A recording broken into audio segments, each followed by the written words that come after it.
right. It's episode 122. Welcome. The special has been announced. Yay! Amazon original. Which February 21st, Hunting Bigfoot, which will be 2 days before my dad's birthday, 3 days before my sister's birthday. Oh, how exciting. All the Pisces, the February babies. I'm a Pisces. And here's the difference. When it's an original, that means it'll just automatically pop up on your screen of new releases. Because you can post a special to Amazon, but if it's not original, you'd have to go search and all that. So very happy it's an original. And there you go. Happy Amazon? Yeah, Amazon. The children have been quite nice, and they're actually doing things. Yeah. I'm going to stay for my Netflix special. They were very nice, but nobody did anything. Yeah. They just posted it, which is also fine. Mm-hmm. But this is a little more fun because the Amazon, the children are doing stuff. Yeah. So that's all good. So that was announced. I am back from Florida. How was that? Many things. Well, I went and saw my mom and dad for a couple days, and I went golfing with my dad, and I had to use my mom's clubs because I didn't feel like flying clothes down there. I have never seen such a shit show of a golf bag, and I posted it online, and I sent it to my brother, and I go, check out mom's golf bag. I'm pretty sure this is illegal. There's like a million clubs in it, but what I found most bizarre, there's 3 5-woods, no 3-wood. For you people who don't golf, that is not normal. It's extremely strange. Yeah. And I said, Mom, what's up with... And no 3-wood. She's done with that club forever. For the rest of her life, she's never hitting a 3-wood or a 4-wood. She's done. Why? Doesn't get enough height. Huh. Well, that's because you're not hitting it right. It gets height. Mine gets height. I said, Mom, what is going on with the inordinate amount of 5-woods? She goes, well, for different kinds of grass. I go, oh, aren't you so professional? She's talking about where it lands. Oh. So if it lands in the fairway, she wants this kind of 5-wood. If it were to land a little bit in the rough, she wants a different kind of 5-wood. And then sometimes she chips with it. I know. What? Yep. If you don't golf, none of this will make sense, so I'll breeze past it. But for you golfers, go on Instagram and look at a picture of her golf bag. If you don't golf, how far should a 5-wood go? A 5-wood should go, for a woman her age, 130. But all of her clubs at this point kind of go the same amount. They all have the same flight. Because they can't, in their 80s, they're not getting a lot of turn. There's not a lot of backswing. It's just a lot of poking at the ball. Uh-huh. But they motor on. I played with my dad. His friends were 86 and 87. Great. They motored. Yeah, they played super fast. They were playing like regular golf. Like, they're not slow. Yeah, her golf bag, she also had more wedges than Phil Mickelson. And for you people who don't know it about, Phil was always famous for his flop shots, his wedge shots, and he always had way too many wedges. And she has different plans for none thing in the set matches. There's Cobras in there, TaylorMades. One club that looks like it's from the 40s, and my dad says it's brand new. It's actually called, it's written on the club, the Perfect Club. Stop it. I know. And he kept saying, you got to try it. I said, I will try it when we're about done. But I'm not, it looks like, it's all silver and like yeah. Anyway. I'm gonna put it in the show notes. And then I spent a lot of time trying to fix their printer because he's in a printing frenzy. And after one of his strokes, he forgot what he did with it. Oh. Yeah, he's fine. But his memory has issues at times. Then he found it, and then he doesn't know how to set it up. And it's a bunch of old people in this giant area, and they all have Wi-Fi, and none of it's protected.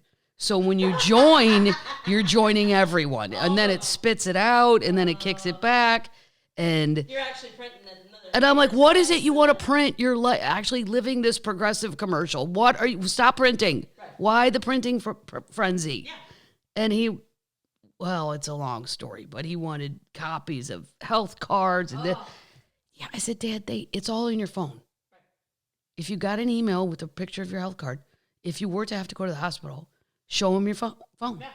Well, no, we'd have to have those charged, and we don't do that a lot, Kelly. Charge his phone? No. They don't answer their phones anymore. One of his friends gave him shit about it, and I was like, see, it's not just me. You need to answer your phone. Right. But he can't hear right, so it's stupid. Anyway, and then I did a show in downtown St. Pete, which I haven't done in years and years and years and years. I skipped Clearwater. Sorry, Clearwater people. And jumped up to St. Pete to a bigger... yeah, Clearwater was fun for the times I did it. Maybe I'll go back. I like the people that run it. Yep. But St. Pete's bigger. And downtown St. Pete is rocking. Really? It's just tearing it up. Yeah, there's people everywhere. There's people living in condos, young people. It was refreshing to see a downtown that's alive. Did you see any friends? Did I see any friends? Yeah, I saw my friend Billy.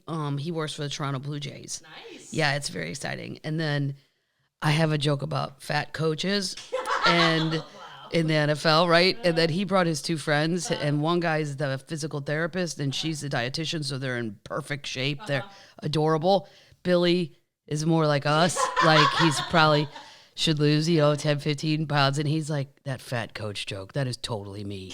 He said, look at me. I work for a professional baseball team. I'm like, yeah, but you look normal. He's like, yeah, but not compared to these people. I'm like, yep. If you want to be chubby and feel good about it, work at Walmart. Because everybody's chubby. The customers are chubby. Your coworkers are chubby.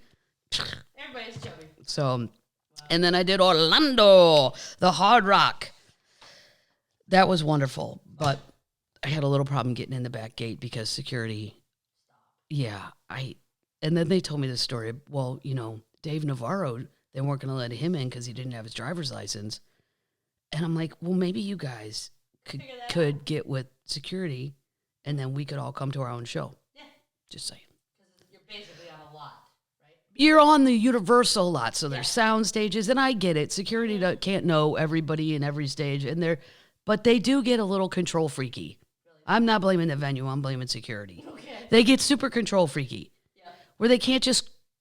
I think they need walkie-talkies. But anyway, we don't need to talk about all that. The show was great. The crowd was great. The venue's great. And I can stand backstage on the loading dock and watch roller coasters. Where else can you do that? That looked fun. Yeah, and I went to Gatorland. I know. You're insane. Go to Gatorland.com. Now, if you're in Orlando and you put in things to do around me, Disney World comes up, Universal comes up, SeaWorld comes up, and then Gatorland. Yeah, my friend Aaron Weber, the other comedian, he went to Harry Potter World. He said it was too crowded. Yeah. But he liked it, but he said it was too crowded. But he asked me if I wanted to go. And I said, Aaron, here's where the dividing line of your life and my life. You will go to Harry Potter World. I will be going to Gatorland.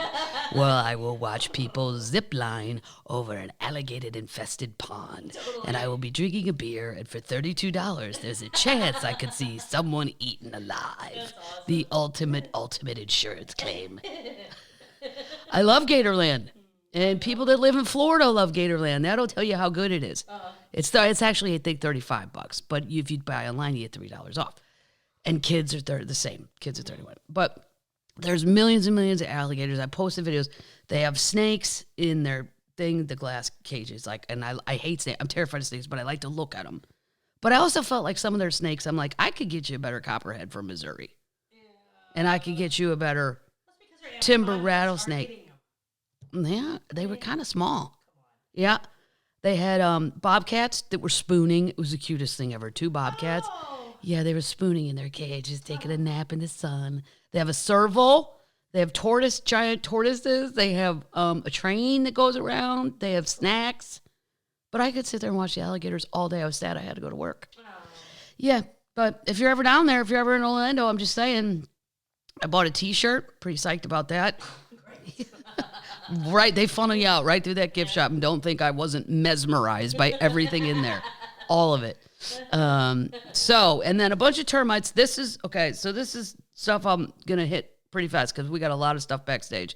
And then in Orlando, security, I guess, made people feel like they couldn't. I got it all. Is the message eventually? That's another security thing. Guys, people are just giving me beer. Right. Relax. You can't put weird shit in the beer. Yeah. Nice. Unless you work at a canning company. These guys sent me this, though. This is from Amanda, Ralph, Jerry, and Tom. Assorted local beers, and we had a bunch backstage. But then Stevie stickers. Now, here's the thing. People always go, how do you write jokes? I don't write jokes. I have thoughts, and then I write them usually on a bar napkin because I'm usually in a bar or an airport or sitting in my seat. And then I transfer that thought to a notebook. These are the joke books. So this is a joke book. They're just narrow-ruled college notebooks, but I like to put stickers on them. Right now I have Gatorland, a dinosaur, Whiskey Jam Nashville, and look with Stevie. It's going right there. I got Dolly and Dolly We Trust, but it's just so cool. I've never seen a Stevie Nicks sticker. Where did these come from? That's fantastic. It's very exciting. Very exciting for my new notebook because the old notebook has the old special in it, and we're moving on. Boom. I'll tell some of those jokes. People always say that. Well, if I watch the special, is it going to be the same thing when I come? Well, it's not going to be the exact same thing. No, of course I would not do that. But it's going to be some of it because you haven't seen it until you've seen the special. Yeah. It's going to be great. I'm very excited. Amazon has been a pleasure. Really, truly. And there are a couple times I may have lost my patience with the children. But there was a couple lifesavers over there. Jamie was one. There's a couple that are not the children. They're a little older than the children. And because and I did think it was funny. You do have to pick jokes for the trailers. And I let them choose. But I did the grunt work. I went through and picked them out that were 15 seconds, 30 seconds, or 60 seconds, and you can make combinations of these. You can do whatever you want. I don't care. I'm just delivering you what's within the time frame you asked for. And sure enough, they like, you know what they like the best? The jokes about themselves. It's not about them personally, but it's about millennials or Zoomers, and I'm like, no problem. I like that joke too. I wrote it for a reason, and I'll be more than happy to use it. You are proving it right. Yeah. And then I had Des Moines termites that brought me my pew pew pew. Oh, nice. Ray gun. It's the greatest store in the entire. It's the funniest, smartest store in the whole world. And a Bucky sticker. They said you bring joy. They think we should add Florence and Machine or Gladys Knight. Both good suggestions. Yeah. Stephen Garrett, Julie, Fort Myers. Wait, is this the? No, I don't know if I did this right. Yeah, these are the Des Moines termites. Yeah. Yeah. So I got that. They were great. Fort Myers, but you they were in Fort Myers, yeah, and I forgot because I put it in my joke book instead of putting it where I usually put it to organize these things, and I didn't do it. This is St. Pete. They have sent, oh my God, they're the ones who sent the Timber Creek whiskey, nice. Which we tasted backstage. Is delicious. I don't think of Florida and whiskey, ever. And I don't think of them. This is the other St. Pete premium whiskey. This is Laurel. I won't say the last name. And then got the picnic. I love these shoestring potatoes. I mean, stop it. I had to give them to my dad. I had to get rid of them.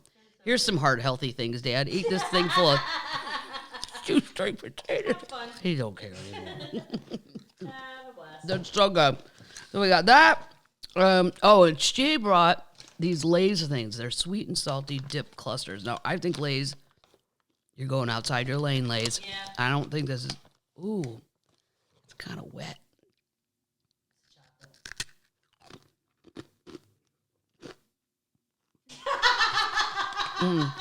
I don't know. I don't know what it is. No, I'm going to give it to my mom. Thank you, though, for trying, Laurel. Oh, my God. Oh, my God. Oh, my God. What are they thinking? Yeah. You make great potato chips. Stick with it, Liz. Wow. That's funny. Because right now I'm drinking a Bloody Mary with Frank's Red Hot. Dude, that's so good. And I have beer backups because I'm drinking Bench Life. Because this was brought backstage. Let me see your Bloody Mary mix. My Bloody Mary mix? Frank's Red Hot. Frank's. You know, red hot sauce? Yeah. Nice. Yeah. Cool. All right. Yeah. And then what do you drink? Bench Life is from Claudio and Chris. They brought me those backstage. Aaron drank a couple. I drank. And they like the Pubcast. And they never pronounce corn without saying Karen. Like my old joke. I like it. Bench Life. Who makes it? Bench Life? I didn't look at that. Somewhere in Florida. It's from St. Petersburg, Florida. Green Bench Brewing. Nice. Yeah. Cool. It's kind of a cool can, too. I like it. This is the St. Pete's whiskey. This is from Jody and Bree. Look at this bottle. Oh, wow. Looks like a pirate I haven't tried it yet. I'm waiting for my friend Jeff tomorrow night. Cool. Yeah, he'll do it. He'll do it. Yeah. Oh my God, this guy, and then we'll get through. I'll save some for next week. Made me a Madigan's Pubcast sweatshirt that says Mama Termite on the front. Great. Yeah, he has an embroidery company, and then it says Madigan's Pubcast on the back, and he even put pink and green. It's super awesome. He said he made it large, and if I wanted a different size, I could ask. How sweet is that? Yeah, it was just awesome. I would say his embroidery company is called Stitched by Rich. Fun.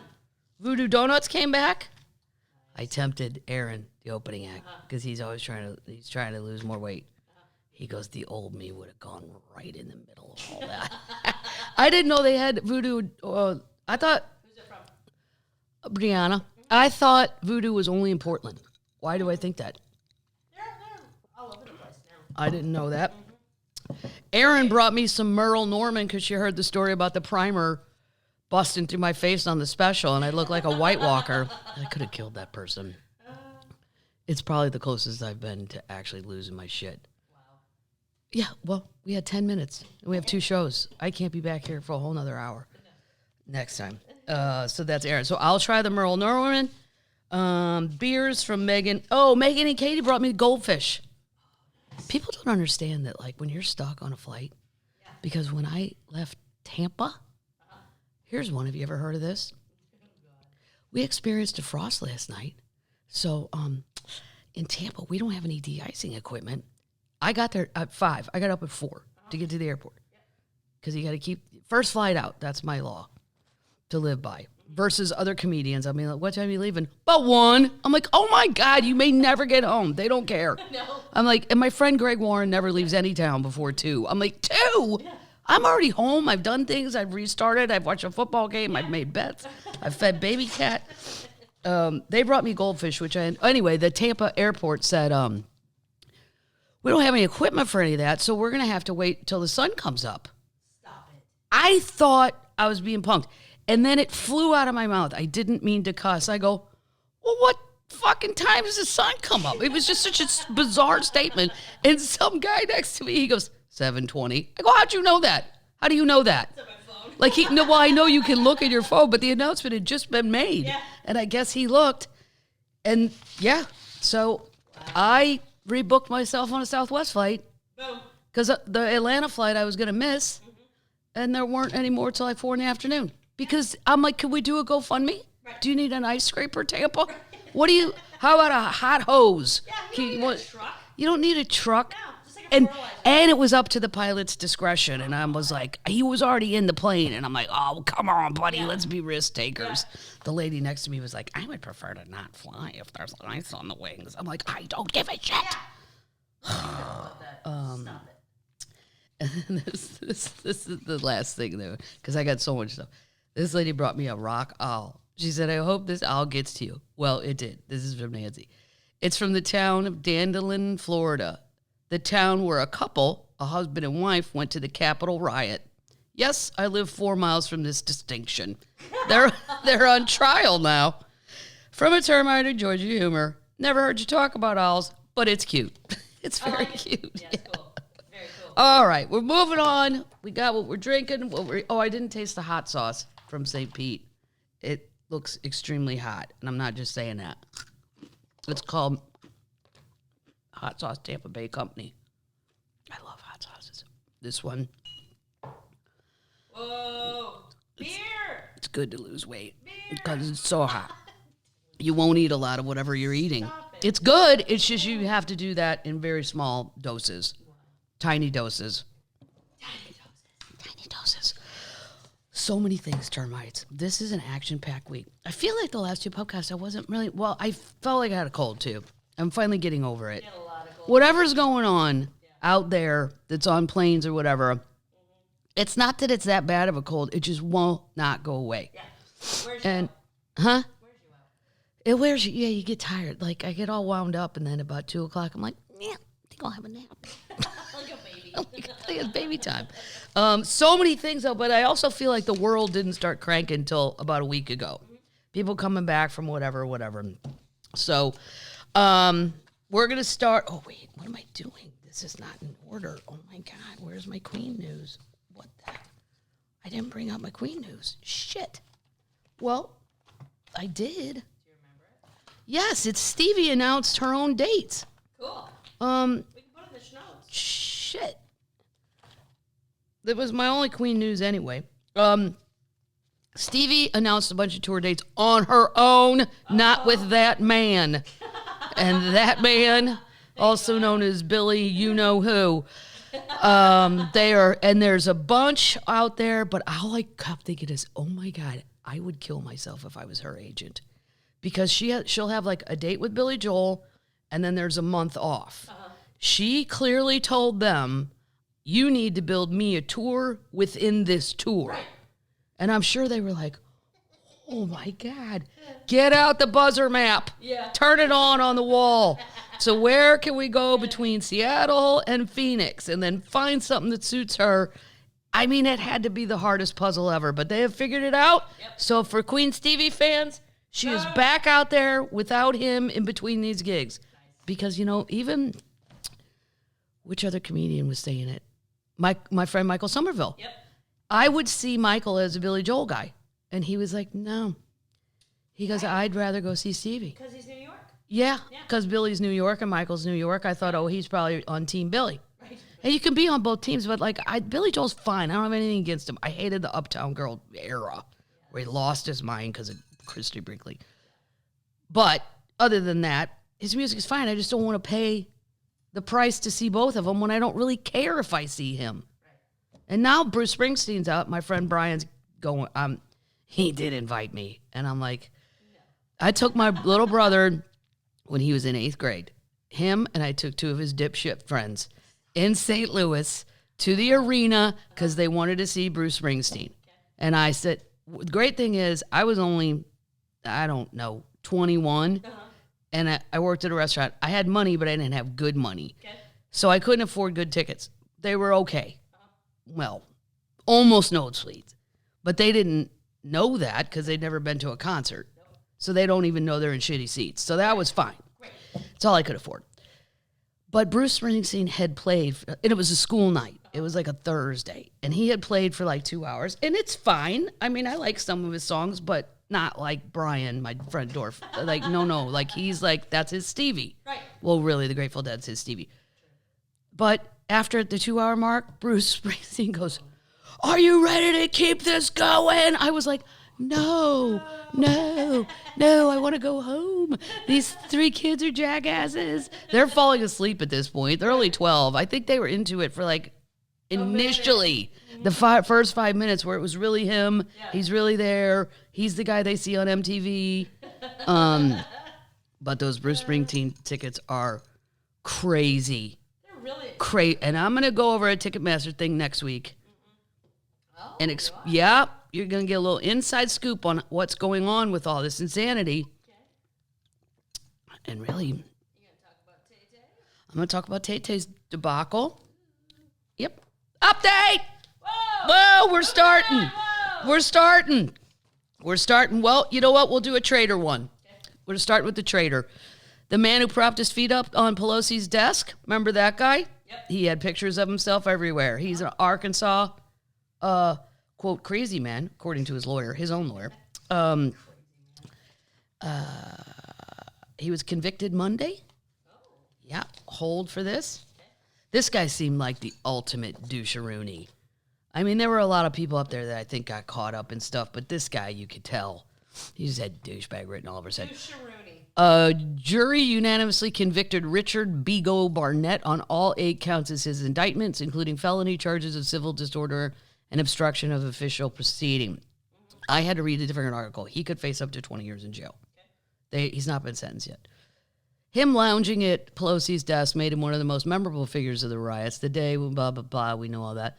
He's scheduled to be sentenced in May.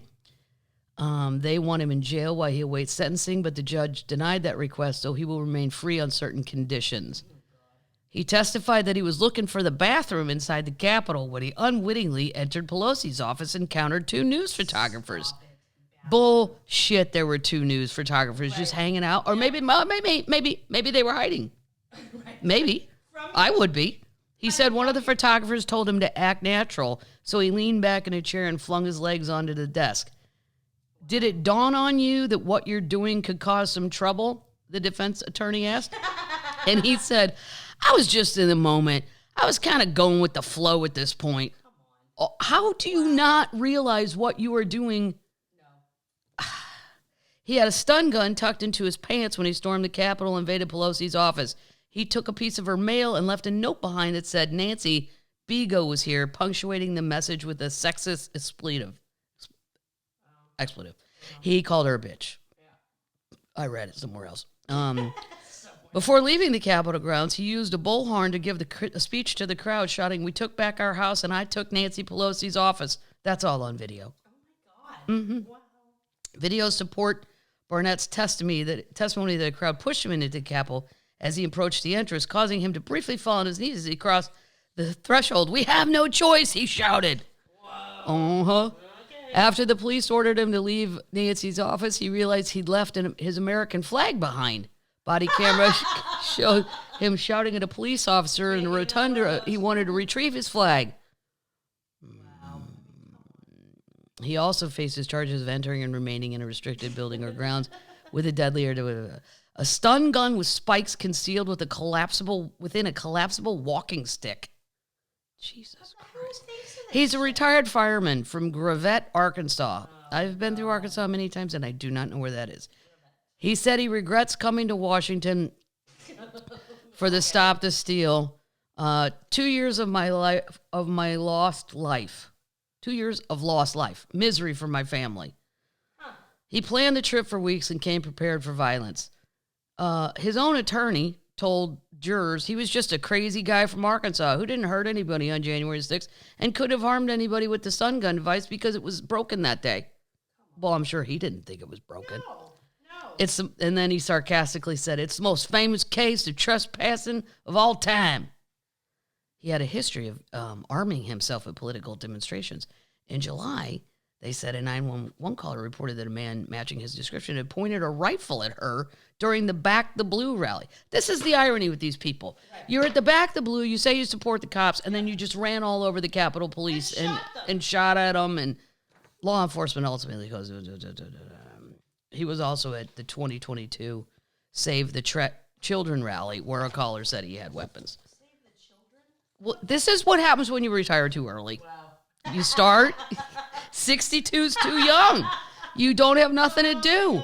And the next thing you know, you're on the internets, and the next thing you know, you're at a rally with a stun gun. It happens that quickly. If I quit now, God knows where I would end up. Update! I am not so sure we should have freed Britney. Oh, no. What happened? Well, I will always say I have friends that are way crazier than her that are functioning in the world alone by themselves without parents. So I'm just going to tell you what happened, and you can try to understand it too, because I don't. In a series of well, first of all, she went to a restaurant somewhere in... We talked about that last week. Well, this is new. Oh, no. She posted a series of incoherent Instagram posts on January 19th. She has changed her name to River Red. Of course she did. Fans are trying to figure out if it's more than just an impulsive move. Is it code? The most she does is impulsive. Is it code? In the earlier post where she models a red Coca-Cola two-piece outfit, the quote overprotected singer starts talking about baking pies, cherry and banana, referencing her Aunt Susie's house, although it is unconfirmed if she really has an Aunt Susie in her life or if it's a nickname for someone else. Okay, if this is all code, it's too hard. Yeah. Brittany, this is River, whatever your name is. Well, it's too hard for people my age. Maybe the children. The news of me being tipsy in the news and me exploiting my past is a clever way to make me look like a pardoned woman that we can look at and say, "Ah." The toxic singer continued, "My neighborhood friend says I will pay for it the rest of my life. I'm sorry, dear friend, but if you never got a taste of my pie, I could finally deliver it with my beautiful ass."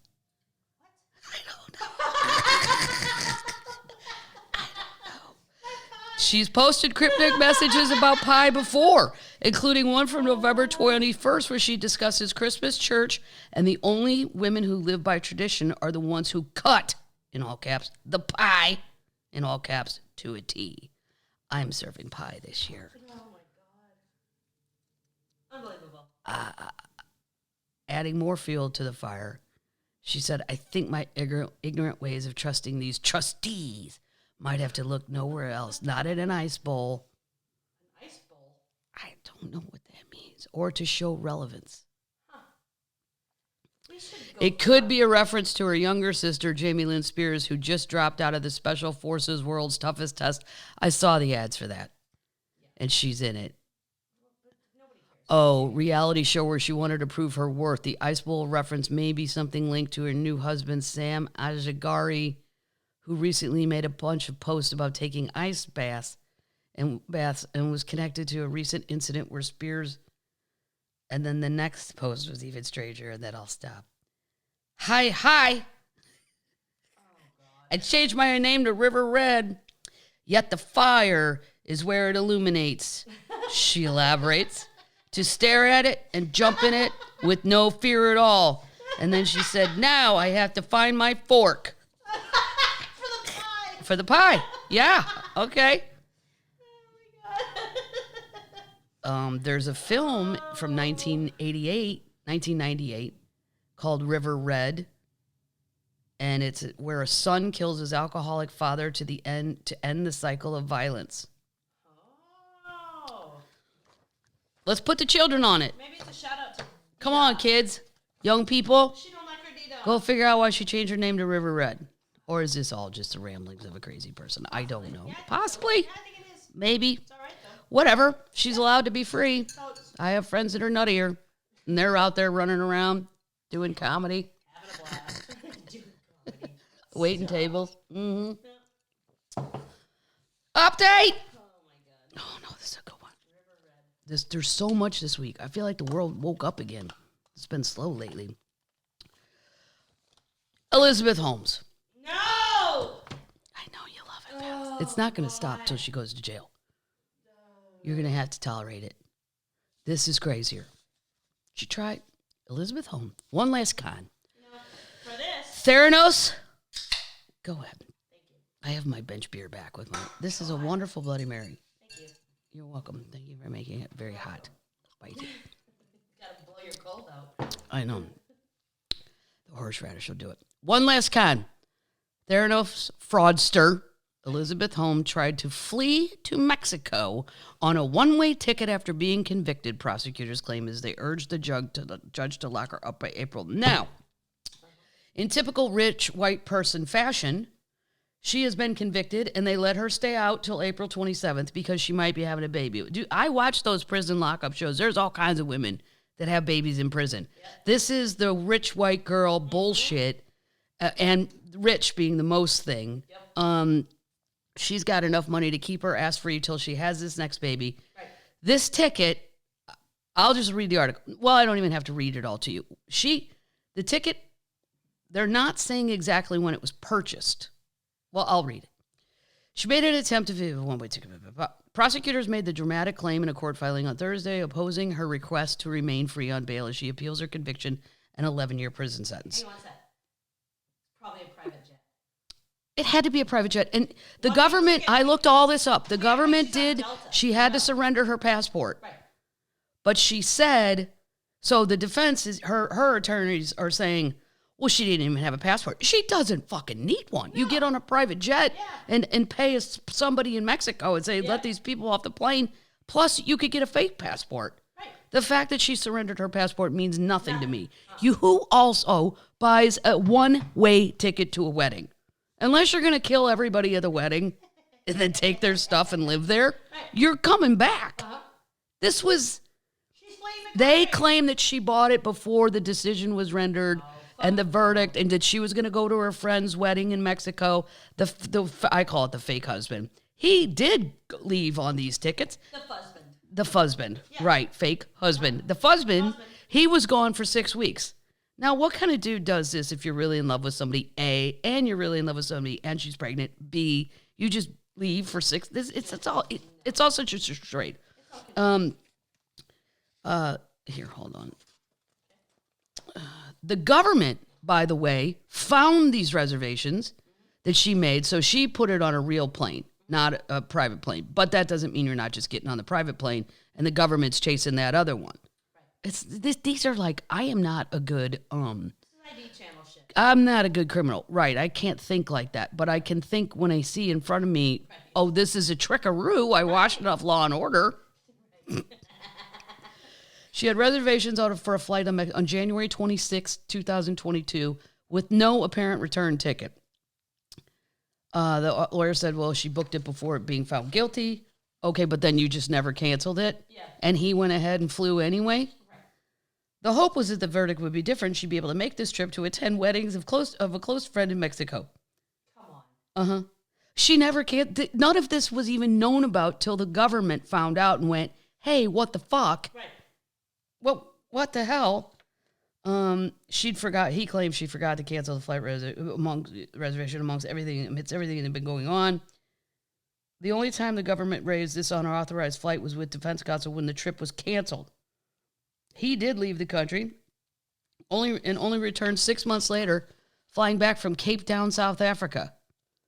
She also shows no remorse.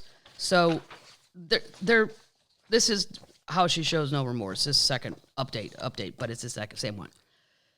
She continues to live on an estate costing $13,000 a month.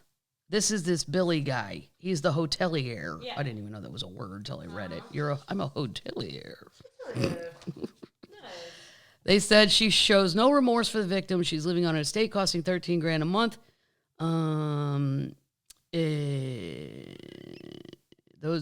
She also says her income is zero. So, okay, but she married him. Right. So you do have an income. You have what your spouse has. Mm-hmm. She shows, blah, blah, blah. He made me sign a prenup. Mm-hmm. She listed his salary as zero. But has also said that he paid bills every month. Well, where'd he get the money? Right. If he has no income. They're going to say it's in some trust. Trust fund, baby. Yeah, it's a trust fund. There are not two systems of justice, one for the wealthy and one for the poor. There's one criminal justice system, they wrote it. This is a prosecutor's. Yes, there is. Yeah. Sorry. Yep.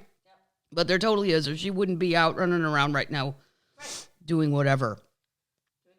They're trying to get her sent to prison earlier than April. Yeah, she should. Fraudster. That's such a terrible way to describe. You're a thief. You're a con man. Con woman. Con man. Con person. Whatever. Con artist. Let's go with artist. Artist. Update. Mattress Mack. Oh. He got murdered. He bet $2 million on the Cowboys to beat the 49ers. That's a dumb bet. It is a dumb bet, but he's a wonderful person. He's a wonderful person. He also put $200,000 on the to win the Super Bowl. The Cowboys. Yeah, but he writes all this off. Yeah, but in case you guys have never heard this podcast and you don't understand how it works, this is what he does. It's wonderful. Yeah. The whole point of his bets are to give back to the customers who shop at Gallery Furniture location. Here's what he told this local news station. I make these bets because we do promotions at the furniture store. Like if the Astros win the World Series, you get your money back. I won $75 million on that bet, gave $73 million to the customers, and the other $2 million was expenses.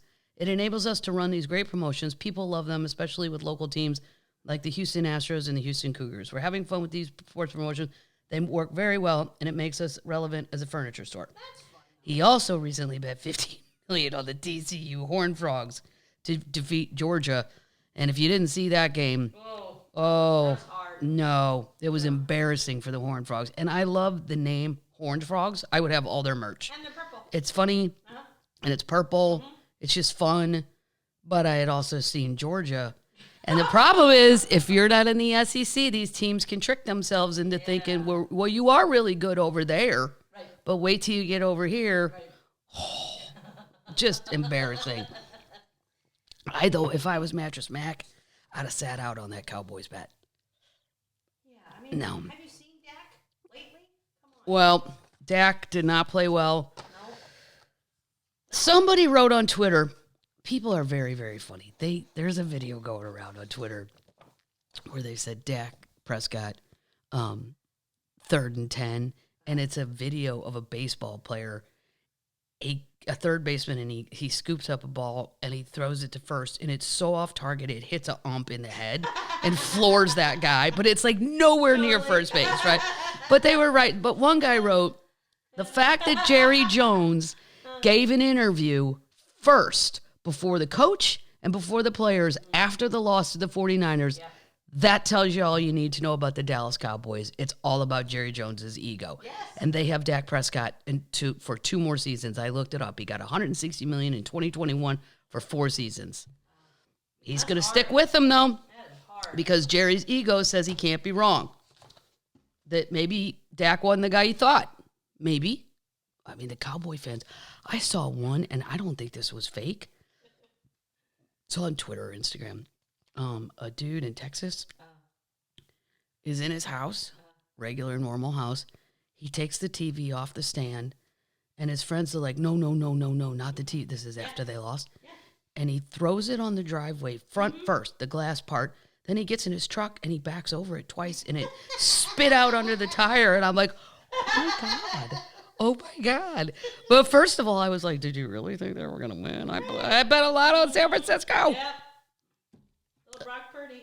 Mm-hmm. Brock Purdy. Oh, I just don't, whatever. I mean, I have a lot of friends in Dallas that have put their heart and soul into it, Ron White being one of them. Yeah. And I want to feel bad, but I see Jerry Jones, and I'm like, as long as you have this man in charge, it's not going to work. And if you beat them, you have the Eagles. And if you beat them, you have to face the almighty Eagles, which, by the way, I'm doing a show there this week. Parks Casino, I have a little special something planned for the Philly fans when I'm done with my act. Yeah, a little something. So fun. Fly, Eagles, fly. Bring your gear. Update on my mom's complaint. Egg prices. I have an update, and this is CNBC. This is not bullshit. Okay. There's a group of farmers that have claimed that it's not about the bird flu, that it's a collusive scheme by suppliers to make all the money.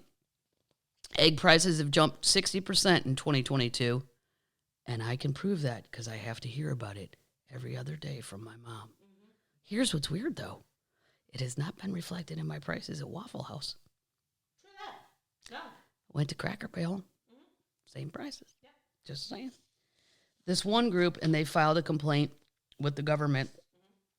Farm Action, a farmer-led advocacy group, claims the real culprit is a collusive scheme among major egg producers to fix and gouge prices. They wrote this to the Federal Trade Commission. Just for no reason? Just to make a shit ton more money. I don't... Okay. Here's what I think. I think maybe it's both are happening, and that's why it's even more... a dozen eggs in Hawaii is $10 now. That's crazy. It's completely crazy. But I also don't understand... like, when I was in Hawaii... Like, I got out to get gas, and there were chickens at the gas station. Yeah, Just, everywhere. just loose. Go snag a couple at the gas station. Just grab it. No one would care. I walked over to it and went, "Meow," ran away. I was just going to look at it. I don't know. There seemed to be a lot of loose chickens. Gather your chickens. Doing so has helped producers extract egregious profits, reaching as high as 40%. They're asking the Federal Trade Commission chairperson Lena Khan to investigate for profiteering and foul play. Okay. So is it a scheme? But then, here's the thing. We had the deadliest outbreak of bird flu in the history in 2002. Highly pathogenic avian influenza killed about 58 million birds. 58 million chickens died of the flu. That's a lot. Across 47 states. Yeah. The prior record was set in 2015 when 50 million died. Oh, wow. Yeah. So we're going to keep on that story. Okay. And I think it might be a little bit... I definitely think they're not lying about the flu thing. And then maybe there's a little push on these people to go, oh, great, there's a shortage. We can make an extra buck because people have to get eggs. Right. So that's not cool if you did that. I don't know. We got to get into that a little more. Holy shit. They found it. They found it. Oh, my God, they found it. This is so crazy. Okay. An oil painting that was discovered in a farm shed covered in bird shit is a rare piece of art expected to sell for up to $3 million. What? Well, they said bird droppings. Shit. I said bird shit. I like it. It was in New York, upstate New York, in a shed covered in bird shit. The work was identified as a live study by famed painter Anthony Van Dyck, Andy Van Dyck, dating back to the 17th century. It's expected to sell between 2 and 3 million. It depicts a bearded older man sitting nude on a stool. Has been identified as a live study. He was a Flemish painter. The sketch, which is believed to date back to between 1615 and 1618. Wow. How did it get over here to upstate New York? Wow. And somebody dragged it over at some point. A fraudster. A fraudster probably did. Yeah. The guy who bought the piece for $600 previously described his collection as an orphanage for lost art that has suffered from neglect. He displayed the painting in what he described as its pristine condition happens to include bird shit on the back. Wow. So the front is fine. Okay. The estate is selling it next Thursday if you guys want it. Go get it. Go get it. Holy shit, they found it. They found it. Here's what they found. That's my clue. Mice. No. A brand, they have found a new penguin colony.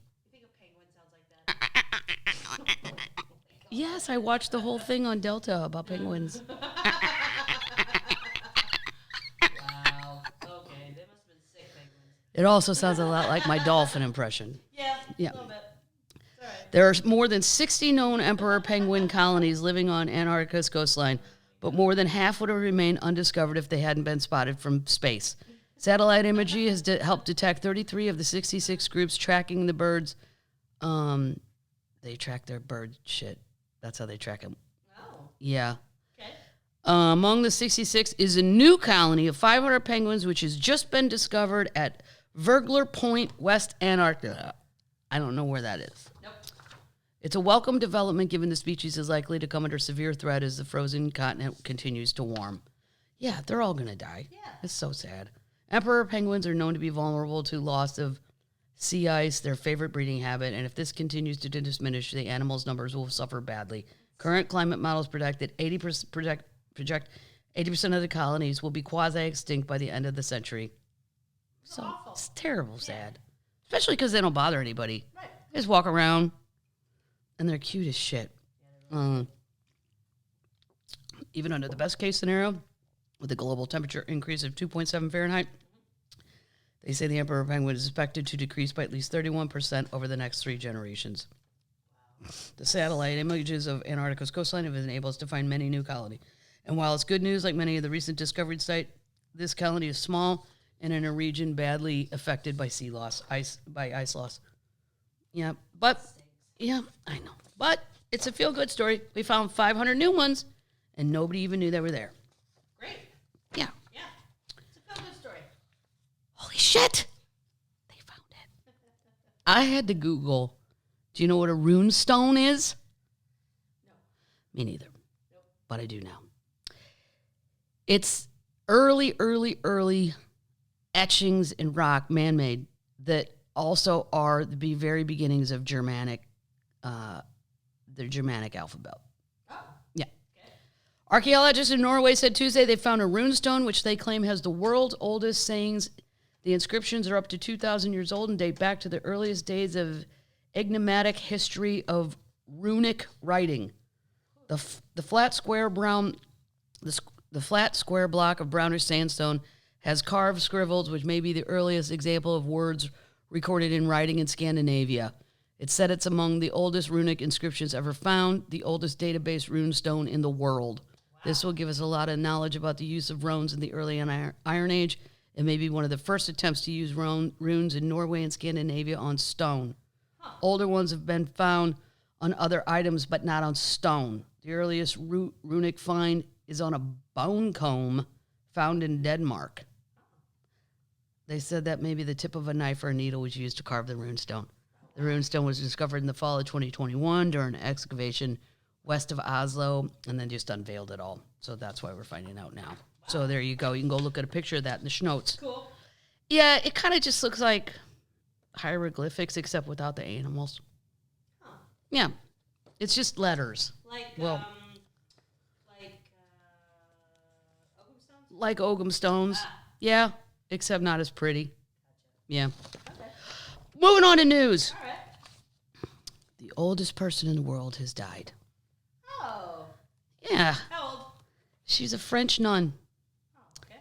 She's died at the age of 118. Her name was Lucy. Whoa. She became Sister Andre, as in Andre's steak sauce. Lucille Randon. She's died at 118. She took the name of Sister Andre when she became a nun in 1944. She died in her sleep on Tuesday at a nursing home in the French town of Toulon, where she lived. We had a French exchange student in high school, and he was from Toulon. Really? And he was very sexy. His name was Franck. Oh, the girls wanted to go out with Franck. Sure. She was born in February 1904. That's the year my grandpa was born. Awesome. Yeah, so he would have been 118. Jesus. Uh-huh. And she was the oldest world's living person, according to the something research group. Now the oldest person is 115-year-old Maria Branis Morera, a woman who was born in 1907 in the U.S. state of California, but is now living in Spain. The oldest person ever whose age has been verified is Jean Clement of France, who lived to 122. Whoa. Yeah, but there's other ladies they're turning in their papers. It's mostly women. Yeah, that'll show you. Ha ha, guys. You think you make your money? You think you make more money than us? We'll be here to spend it.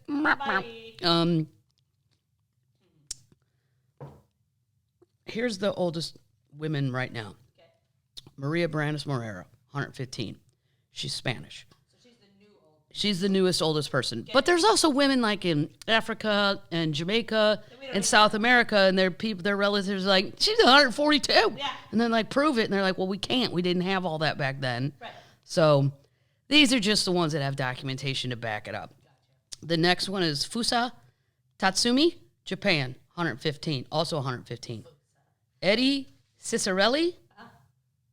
Edie Cicerelli. Brooklyn. USA somewhere, 19. She's 114.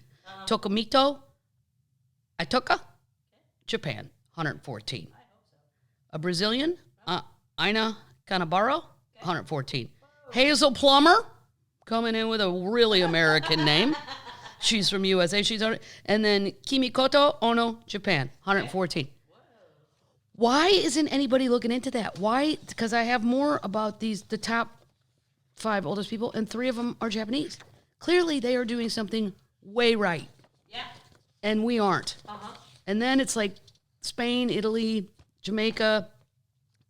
The last 5 title holders that lived the longest, Lucille was really cute, was Kane Tanaka, Japan.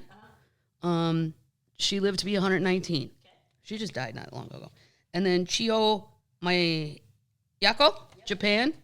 She lived to 117. And then Nabi Tajimiya, she is from Japan, 117.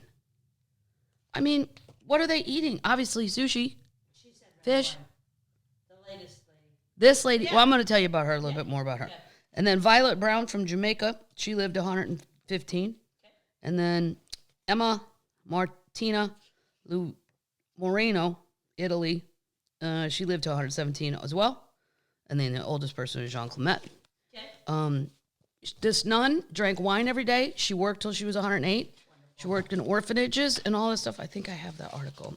But now, moving on to the world's oldest lady, she's on Twitter.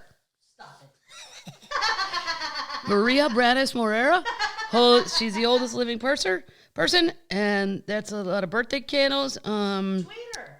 I'm going to. She probably tweets in Spanish, so I would think.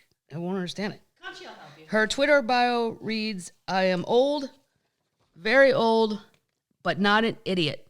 She frequently shares her words of wisdom on the social media platform with the help of her daughter. She took the impressive title this week after French nun Sister Andre died.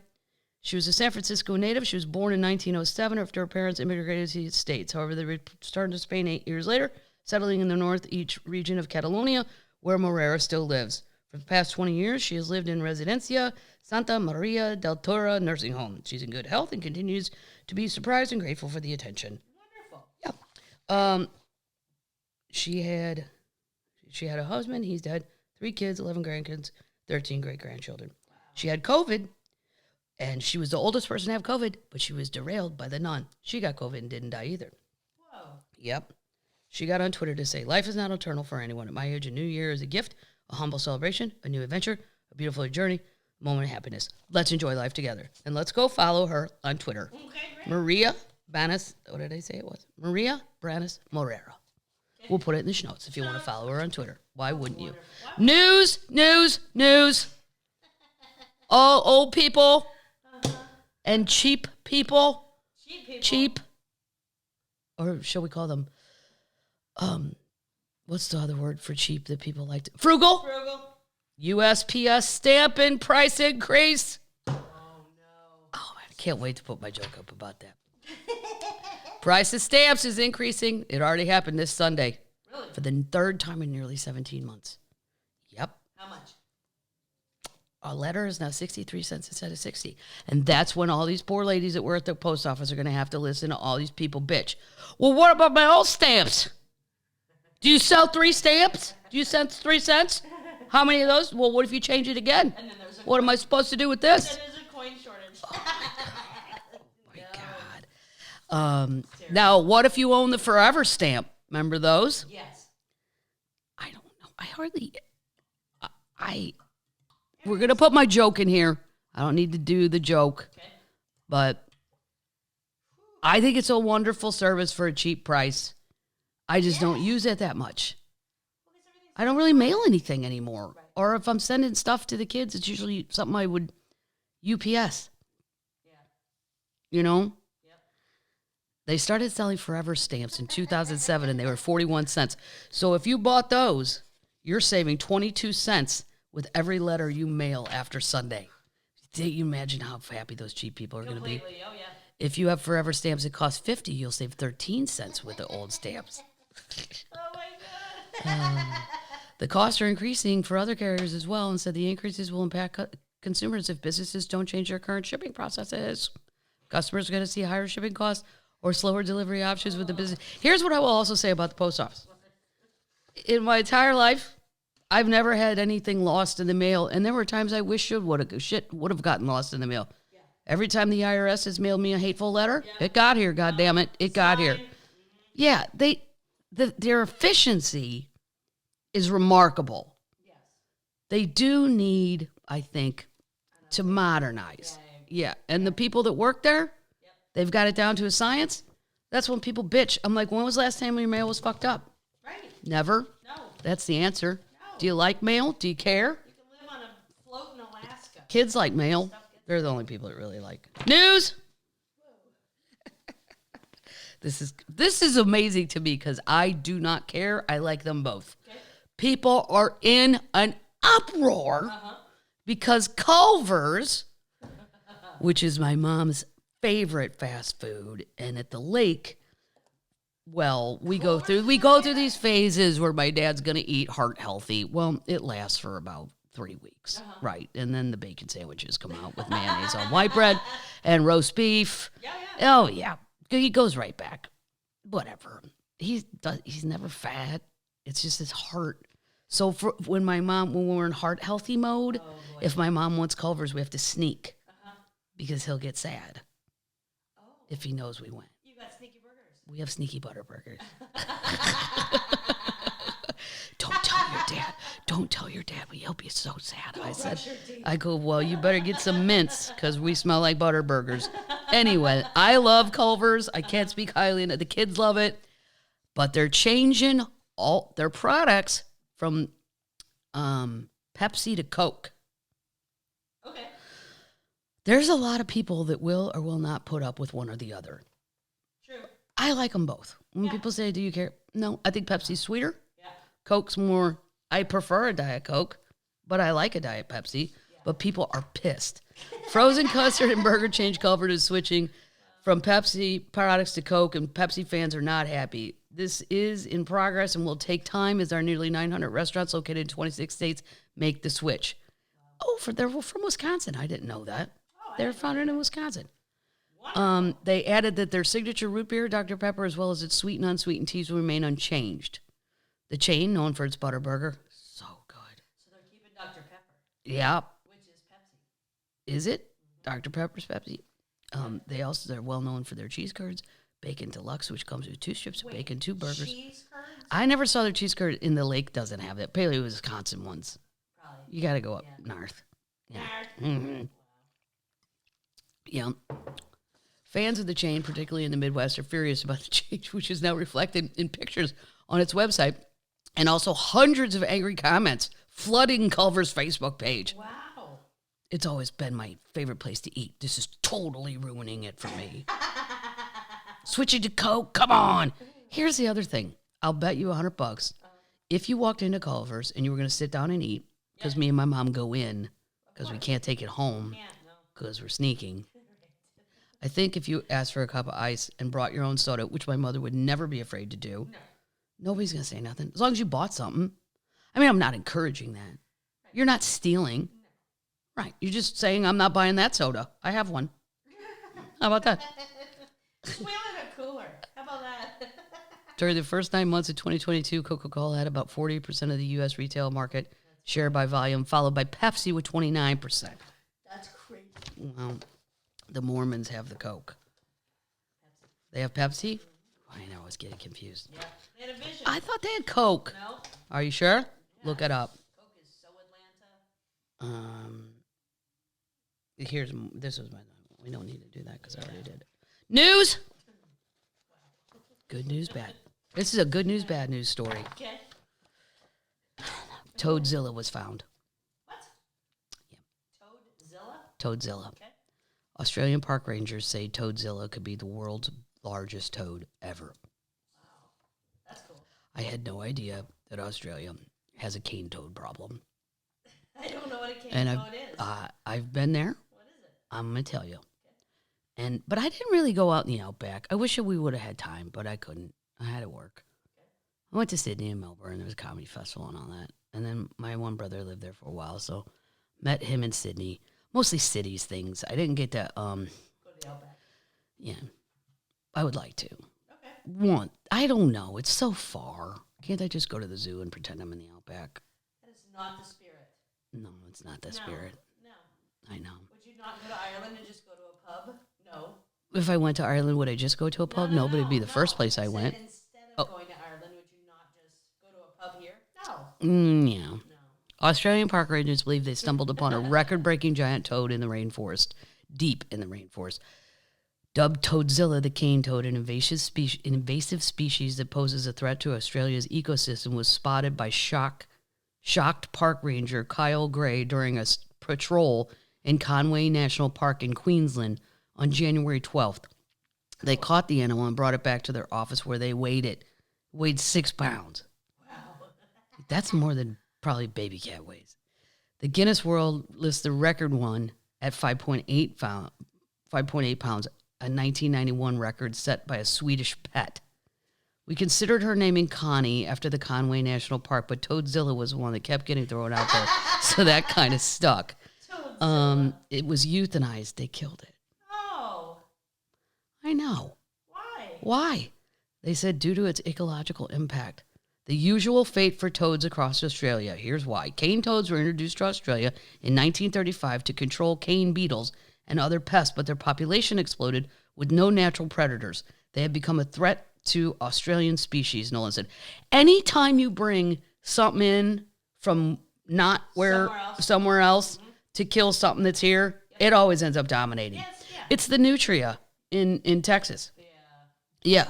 They were brought over for the mussels, at least according to Ron White, and that's where I get all my breaking ecological news. Yeah, I'm sure he's up to speed. They came in to eat mussels out of Mobile Bay, I think they brought them. And then nobody realized the nutria can tunnel. They're in Texas now. They're huge. They're like giant rats. Yeah.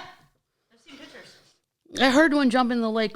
For a long time, Ron had this house out in Lake LBJ, way in the forest.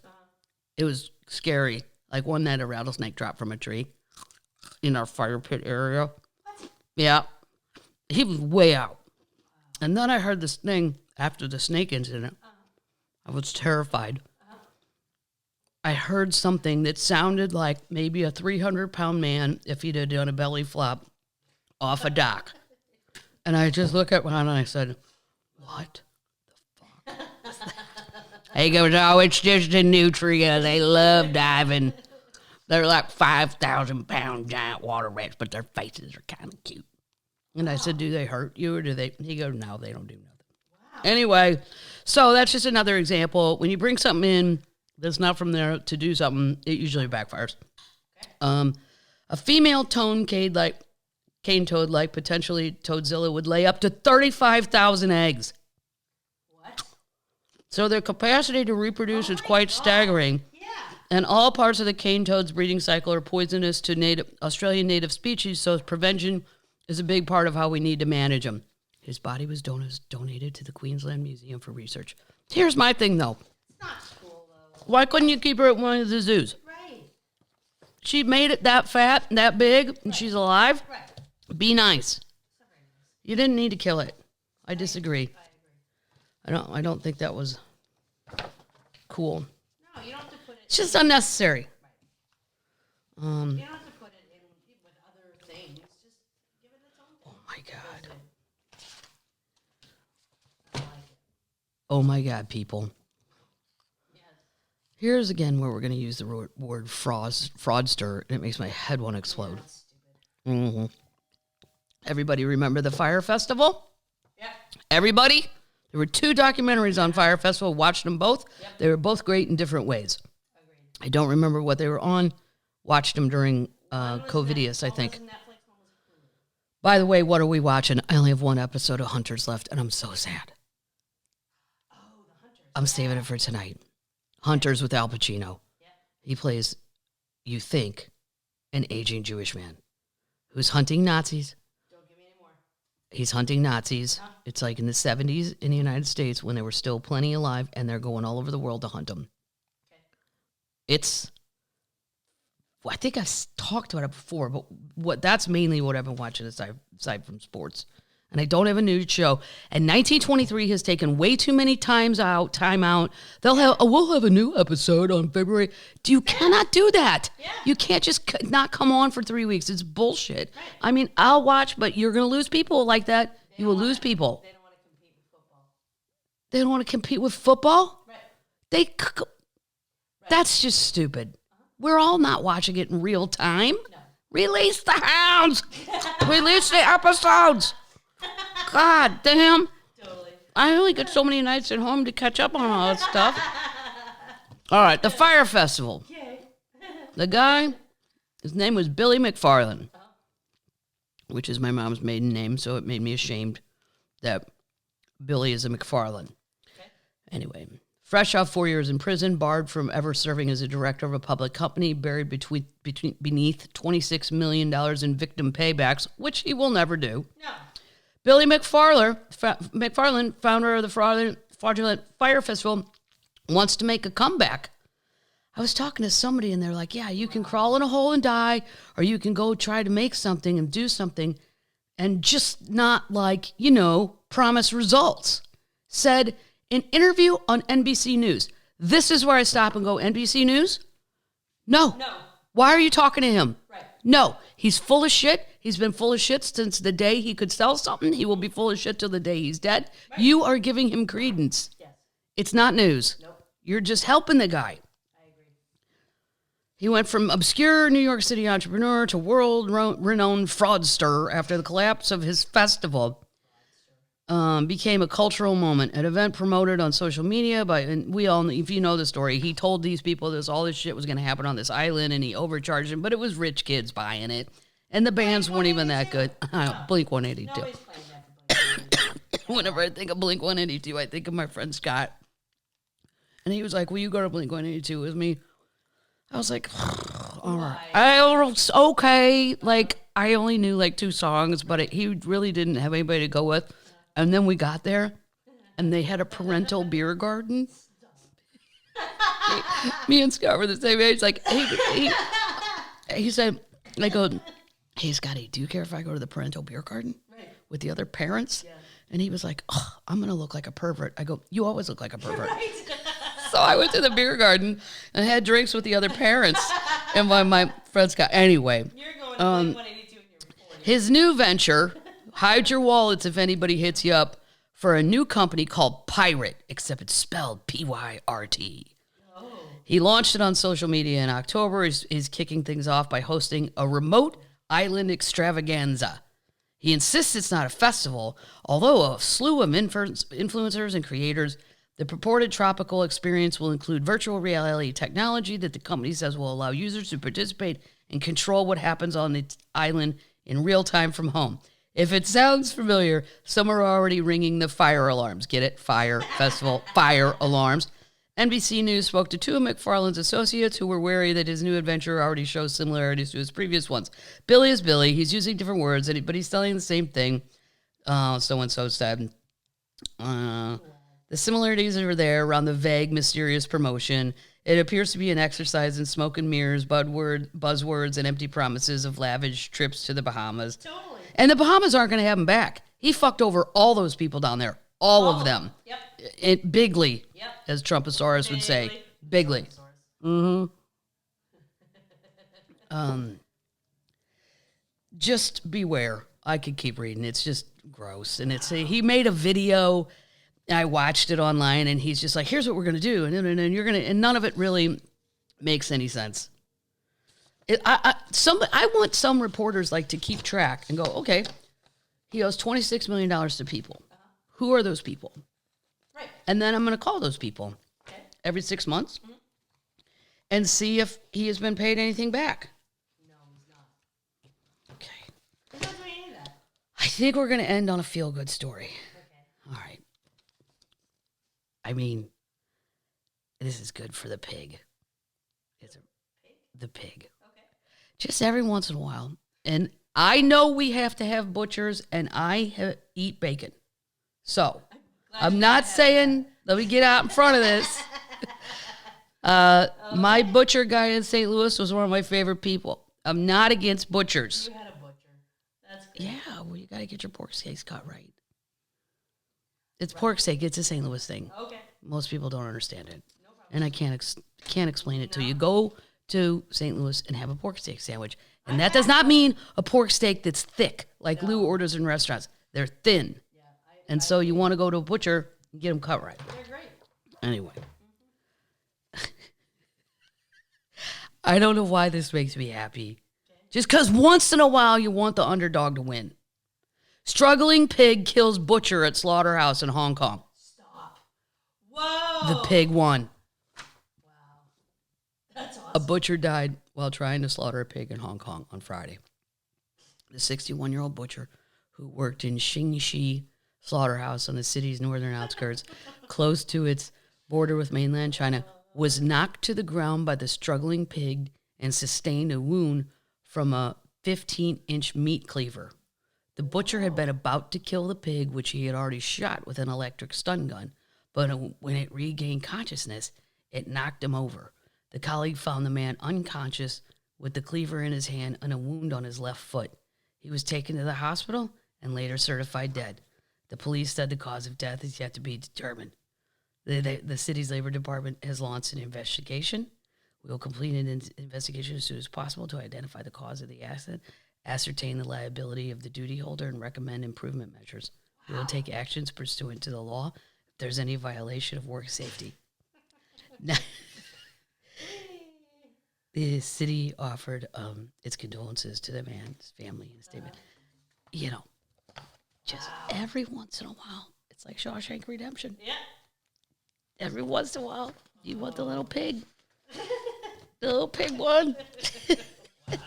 I don't want to see the man dead. I'm not laughing at a dead man. I'm just laughing that. All right. Yeah. All right. Termites. Off to Parks Casino this weekend. Fun. Yep. Then the following weekend, Las Vegas. Nice.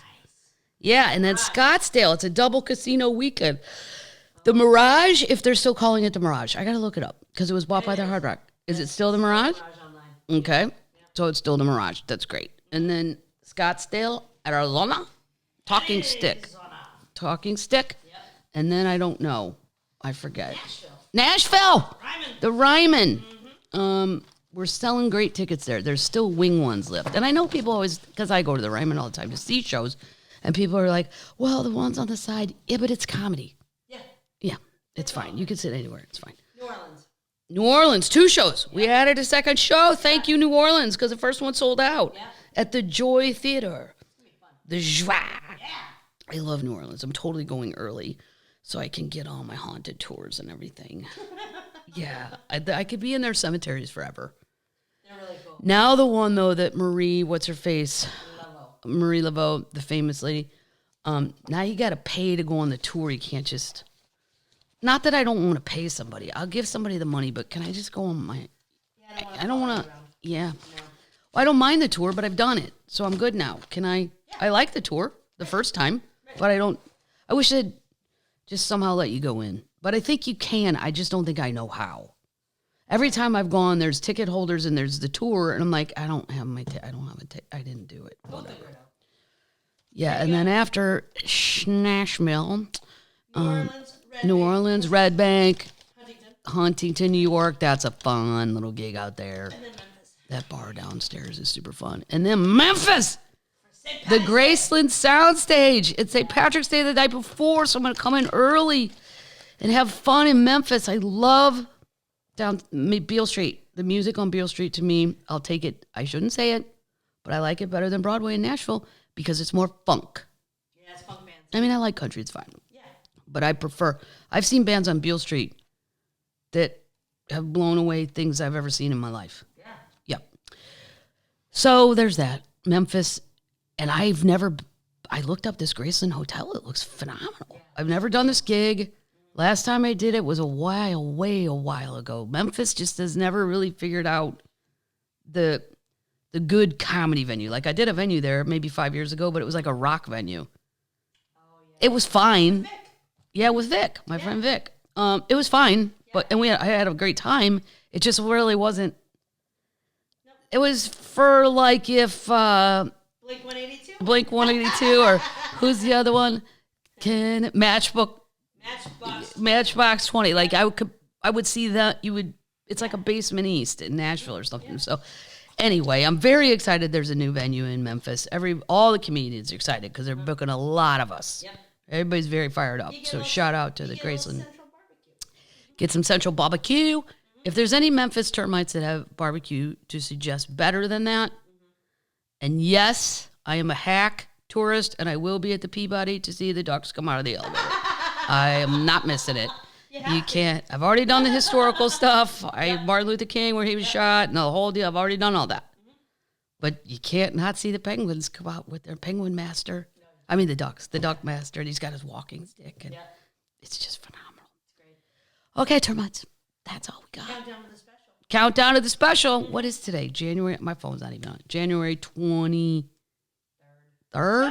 So it's less than a month away. Yeah. That's exciting. We may have t-shirts.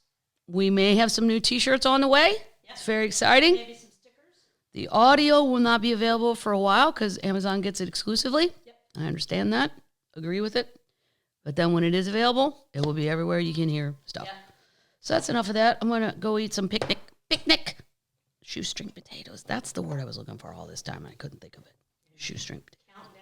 Countdown to Championship Sunday. Football. Yep. Here's my new prediction. Okay. Philly versus Cincinnati. Really? I mean, I got to go Chiefs. Yeah. Missouri, I got to go Chiefs. And I love Patrick Mahomes, and I love Kelsey. I love Travis Kelsey. And I love Andy Reid because he just refuses to lose weight. But I don't know, after watching the Bengals, I think they've got their shit together on a level that's pretty hard to beat. And Patrick might be hurt. Patrick could be hurt. Yeah, that sprained ankle didn't look very good. And if he can't move, that's a problem. But I don't think he's as hurt as everybody thinks he is. No. It wasn't as bad as that other guy, Tony Pollard. That looked horrific. And that's a broken fibula. I think he broke. Yeah. So I definitely think the Eagles will beat the 49ers, though. And I like Brock. I like the 49ers. I love George Kittle. But the Eagles are more of a fine-tuned machine. Brock's new. He's done a great job. He will be great. He is great. But Jalen's better, I think, at this moment. What do you think's going to happen with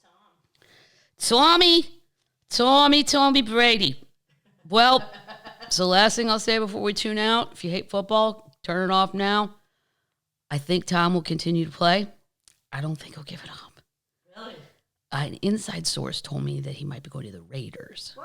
I will not reveal my sources. I think he's going to stay in Tampa because his kids are in Florida.